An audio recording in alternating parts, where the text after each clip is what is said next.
This is my summary and mind map of The One Thing by Gary Keller andJay. So the first thing Gary talks about in the first chapter of The One Thing is he talks about how he was failing in his business. So he hired a coach, and this coach came back and said, you need 14 new people in your business. And Gary was like, is that all? Is there not anything else I need? And his response was, no, Jesus needed 12, but you'll need 14.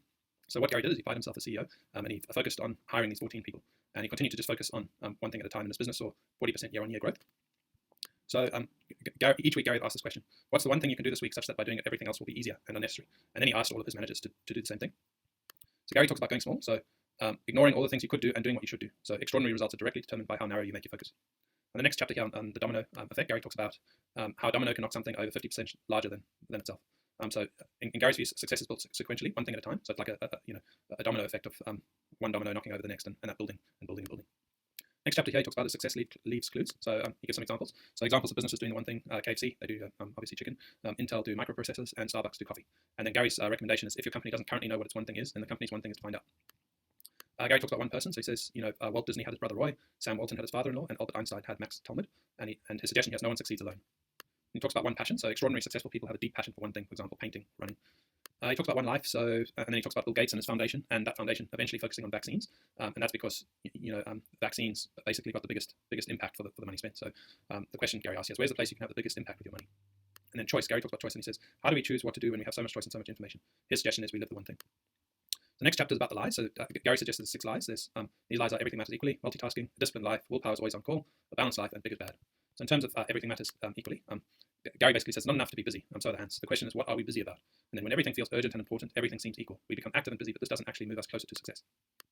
So Gary doesn't like to-do lists. He says once it's on the to-do list, we feel we have to do it. And then he gives a good example of answering emails as they come in. So that's like, as the email comes in, you feel that becomes part of your to-do list, and you feel you have to answer it right away. And then the things that are the most important don't always scream the loudest. So what Gary suggests you have rather than a to-do list is a success list. So on that list is just things you need to do to be successful. He talks about achievers, and achievers always work from a very clear sense of priority. And he talks about big ideas. So going small is about focusing on being productive rather than busy. Go extreme. Keep asking what matters until it's just one thing. Say no, and then don't get trapped in the check-off game. Gary talks about multitasking. He quotes this Stanford University study, which showed that multitaskers were worse at everything. And then there's a little funny quote that Gary says, multitasking is merely an opportunity to screw up more than one thing at a time. So then the word multitasking actually came from computers, so it was originally used to describe a computer. But even a computer has to switch back and forth between tasks. It's not truly doing 2 things at once.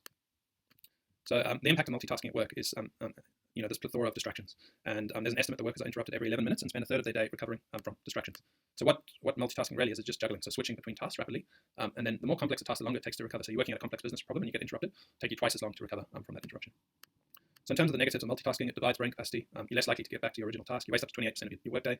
Multitaskers think things take longer than they actually take. You make more mistakes and you have poorer decisions, and you experience more stress. Next slide here is about being a disciplined person. So Gary suggests rather than this constant discipline, the trick to success is to choose the right habit and then bring just enough discipline to establish it. And then he talks about Michael Phelps. So Michael Phelps' teacher basically said, you can't focus on anything and you won't amount to anything in life. And he subsequently gone on to win 22 Olympic medals. And what he did is he formed the habit of swimming every day. So Gary suggests it takes about 66 days to establish a new habit. That's what the research suggests. So next slide here is about willpower. So this idea that, and then Gary suggests that willpower is not on will call. So willpower is not always available and easily accessible. And then he suggests it's like a battery life. So willpower is like a battery on your phone. And then he talks about this experiment. So one group was asked to remember 2 numbers, and the other was asked to remember 7 numbers. And then once they've been asked to do this, they were offered either cake or fruit. And the group that was asked to remember 7 numbers were twice as likely to choose cake. So showing that their willpower had been depleted by having to do a tough exercise.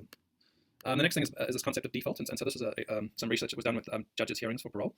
So when they start going through the hearings, they have a 60% approval rate, and then this drops to 0 close to lunchtime. So the suggestion here is when people are tired, the default position is no.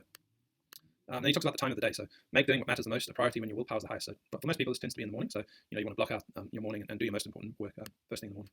And then he gives some examples of what taxes willpower. So implementing new behaviors, filtering distractions, resisting temptation, suppressing emotion, restraining aggression, suppressing impulses, taking tests, trying to impress others, coping with fear, and doing something you don't enjoy. Next slide here is about balanced life. So Gary suggests that extraordinary results require focused attention and time. So time in one thing means time away from another, and this makes balance impossible.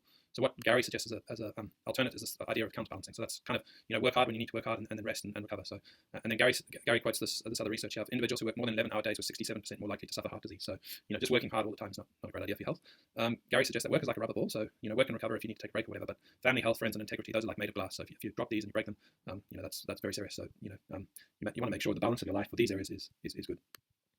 Then Gary talks about a balancing act. So the question of balance is really a question of priority. When you're supposed to be working, work. When you're supposed to be playing, play. Then this final line here is big as bad. So Gary talks about limits. And do you know what your limits really are? And he suggests you think big. So start with big thinking and big action. And then fair. Gary's view on fair is don't fare big. Fair, or rather fair mediocrity or fair waste or fair lack of living life to the fullest. So then Gary starts talking about the truth. Yeah. And then he talks about how he was playing success. So he was overworking, getting in early, pushing people too hard, dressing for success, and all of this basically led to health issues. So he started wearing a t-shirt and jeans, eating breakfast with the family, etc., just becoming more relaxed and more focused, and leading a better life in all the areas of his life, basically. So Gary's view here, success comes down to being appropriate in the moments of your life. So the focusing question is, what's the one thing I can do such that by doing it, everything else will be easier or unnecessary? And then Gary quotes Andrew Carnegie, who said, put all your eggs in one basket and watch it closely. Mark Twain said, get started. So break complex tasks into small, manageable tasks and get started. And then there's this poem by J.B. Rittenhouse, which is any wage asked of life would have willingly paid. And I suggest you go look up this poem. It's very good. Then the success habit is basically asking this question regularly for important areas of your life, so your spiritual life, physical life, personal life, key relationships, job, business, and finances. And you can ask the question, right now, or this year, or in 5 years. So you can change between a narrow or broad focus. So the examples here, what's the one thing I can do to improve my relationship with God? What's the one thing I can do to achieve my diet goals? What's the one thing I can do to improve the relationship with my wife? What's the one thing I can do to ensure that I help my team succeed? What's the one thing I can do to make our product the best? So Gary suggests you have to ask great questions. And for Gary, that's a great question is big and specific. So how do I double my sales in 6 months? As opposed to other types of questions, small and specific is how do I increase my sales by 5% this year? Small and broad is how do I increase my sales? Big and broad is how do I double my sales? So you want to be big and specific. And then Gary talks about possibilities. So think in terms of what's possible, i.e. think big. And then benchmark and trend. So understand what others have achieved and benchmark yourself against them. So Gary talks now about extraordinary results. So he talks about purpose, and he talks about the book by Charles Dickens, and he talks about Scrooge. And Scrooge's purpose was transformed from money to people. Gary suggests that happiness happens on your way to fulfillment, on your way to doing something. So he asks these questions: what drives you? What keeps you going when you're tired and worn down? Then he gives an example of his purpose, which is to help people live their greatest life possible through my teaching, coaching, and writing. So in terms of priorities, your purpose determines your priorities. So goal setting to the now, what's the one thing I can do right now? And then he says that students who visualize the process perform better. So what are all the things I have to do to get an A? Those students who did that perform better. So then he talks about this concept of going from a 5-year goal to 1 year to 1 month to 1 week to 1 day to right now. And that's how you create a domino effect. In terms of productivity, Gary suggests you time block your one thing and then you protect your time block. And you ask the question, today, what's the one thing I can do for my one thing such that by doing it, everything else will be easier or necessary? So you time block your time off, you time block your one thing, and time block your planning time. And then you spend 4 hours per day on your one thing. And then he brings up this concept of maker versus manager, which comes from Paul Graham, whose business is Y Combinator. So makers do or create, whereas managers oversee or direct. And then makers need 4-hour time blocks, whereas managers are shorter time blocks, like 1-hour time blocks. So Gary's suggestion here is that you make all meetings at the end of the day. So your makers, your doers or your creators can have their 4-hour time block in the morning. So be a maker in the morning and a manager in the afternoon. In terms of 3 commitments, mastery, Gary talks about mastery and the study by Anders Ericsson, who came up with this idea that you need 10,000 hours to become a master at something. And that's 3 hours per day for 10 years. And then this concept of moving from E to P, so entrepreneurial to purposeful. So not doing the best we can do, but doing it the best it can be done. And so when you hit a ceiling or limit, you look for new models or systems.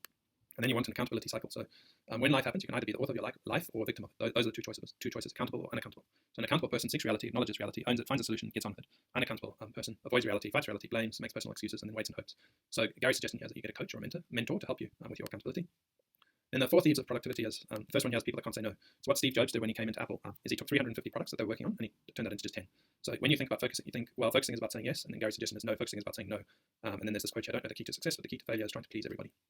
And the fear of chaos is about, when you focus on one thing, other things don't get done. Untidiness, unrest, disarray, and disorder kind of starts happening around you. And then, Gary talks about people making excuses. I just can't make this work. And his suggestion is, you just got to find a way. You got to figure it out. You got to make it happen. You got to bargain, buy it, or get creative. Poor health habits is another thing that can impact your productivity. So Gary suggests that personal energy mismanagement is a silent thief of productivity. So his suggestions are: begin early with meditation and prayer, have a nutritious breakfast, exercise, got limited time, at least do your 10,000 steps, spend some time with your loved ones, grab your calendar and plan your day, take a break for lunch, and get 8 hours of sleep. And the last one here, the last thief, is about an unsupportive environment. So he gives an example in the book of this mum who agreed to keep everything at home the same. He suggests you need people who will support you with your goals. No one succeeds alone, no one fails alone. So your physical environment needs to be free from distractions and diversions. And the final chapter here, the final thing in Gary's book, is about the journey. So it starts with the first steps, and that's your one thing. Think big. E.g., if you need a way to think big, take your current earnings and then multiply it by 10. But then you have to start small. So there's 2 wills, fear and faith, and the one that wins is the one that you feed. And the final thing here is about Brownie Ware's top 5 regrets of the dying. First one: I wish I let myself be happier. Second one: wish I'd stayed in touch with my friends. Third is: I wish I had the courage to express my feelings. The fourth is: I wish I hadn't worked so hard. And the fifth is: I wish I'd lived a life true to myself and not what others expected of me. So thanks. That's everything I have for The One Thing by Gary Keller and Jay Papsan.